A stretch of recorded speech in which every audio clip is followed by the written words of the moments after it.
মাত্রা বলেছি না পুরো মাপে দিবা না একটু বড় করবা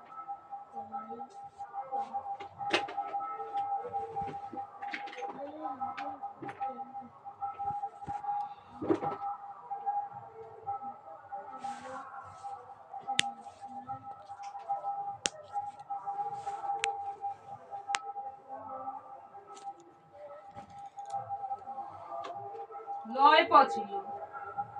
রক্তাল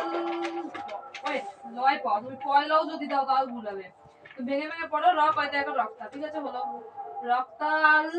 পরে কি আছে ল আছে তারপরে পতা তারপরে পতা এগারটা তাড়াতাড়ি মুছবে ওই জন্য বলেছি বানানটা ভালো করে পড়তে ইয়ার কি মেরে বেড়াচ্ছ তুমি